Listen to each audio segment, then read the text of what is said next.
করুক করুক ফলাফল করতো না করবো কেন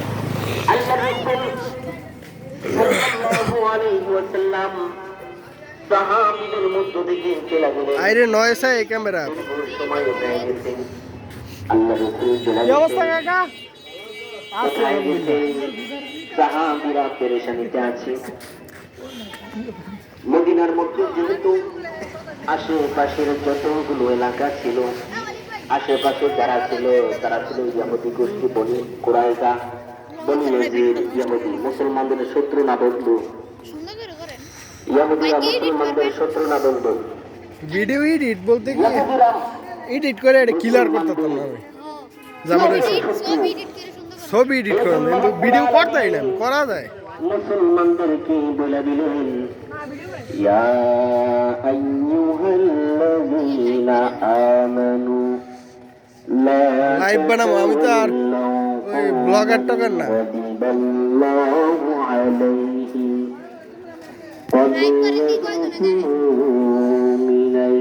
দরকার নাই দরকার নাই কামা ইয়াইসাল কুফফারু মিন আসহাবিল কুবুর। রব্বুল আলামিন বলেন, ও ইমানদার বান্দা-বান্দীরা, তোমরা শোনো, তোমরা ওই সমস্ত জাতিদেরকে নিজেদের বন্ধু বানায় না যাদের করেছে। দেখলাম ইউটিউব না ফেসবুক, ইউটিউব ফেসবুক না টিকটক নাকি রে? হার তো ইউটিউব আর ফেসবুকে আমি সাবস্ক্রাইব ফলো করা আছে।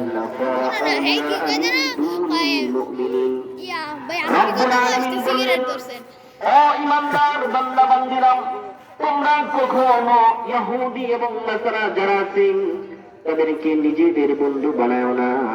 আল্লাহ বলেন, ওয়াত্তুমা আনিতুম, যারা রব্বুল আলামিন ঠিক না ঠিক মুমিনরা বন্ধু বানাবেন কেবলমাত্র মুমিনদেরকে। মুসলমানরা যাদের সাথে চলবে তাদের বন্ধুত্ব হবে মুসলমান। মুসলমান কখনো কোনো সময় কোনো কাফেরকে বন্ধু বানাইতে পারে না। এই কথাটা রব্বুল আলামিন ফেসবুক মুনতাহিনার মধ্যে বলে দিলেন, পেজের নাম ইয়া আইয়ুহাল্লাযীনা আমানু লা তাত্তাখিযু আদুওয়ি ওয়া আদুওয়াকুম আওলিয়াউ মিন দুনিল মুমিনিন।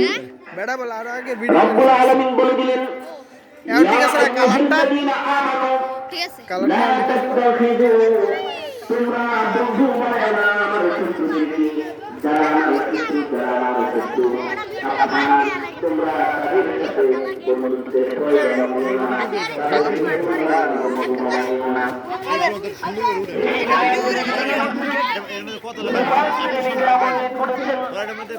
হযরত হাতিম ইবনে মুগীরা রাদিয়াল্লাহু তাআলা নবীজির সাহাবী ছিলেন।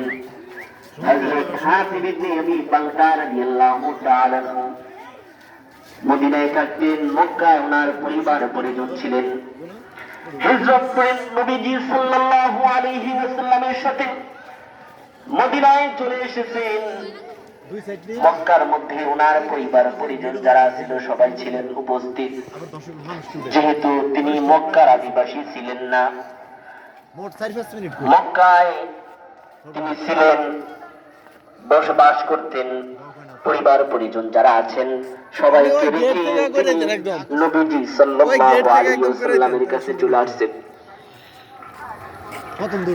নবীজি সাল্লাল্লাহু আলাইহি ওয়াসাল্লামের কাছে চলে আসছেন। মক্কা বিজয়ের পূর্ব মুহূর্তে আল্লাহ রাসূল সাল্লাল্লাহু আলাইহি ওয়াসাল্লাম মক্কার উপর আক্রমণ করবে, অভিযান চালাবে। সাহাবীদেরকে নিয়ে পরামর্শ করলেন, সাহাবীদেরকে নিয়ে পরামর্শ করলেন যে আমাদের এই গোপন সংবাদ মক্কার কাছে যেন না যায়, মক্কার কাফির মুশরিক বেঈমানদের কাছে যেন আমাদের এই সংবাদ না যায়। এই জন্য সাহাবীদেরকে নিয়েও পরামর্শ করলেন। গোপন বৈঠক সাহাবীদের মধ্যে বসেছে। কোন সাহাবী যেন এই সংবাদ, কেউ যেন এই সংবাদ মক্কাতে প্রচার না করে অতর্কিতভাবে তাদের উপর আক্রমণ করবেন। ঘটনাক্রমে মক্কা থেকে সারা নামে এক গায়িকা মদিনার মধ্যে আসলো, গান গাইত। যেই মাত্র মদিনাতে আসছে, আল্লাহর রাসূল সাল্লাল্লাহু আলাইহি ওয়াসাল্লাম জিজ্ঞেস করলেন, তুমি কেন আসছো? বলল, মক্কায় থাকাকালে মক্কার মাঝে তো আমি গান বাদ্য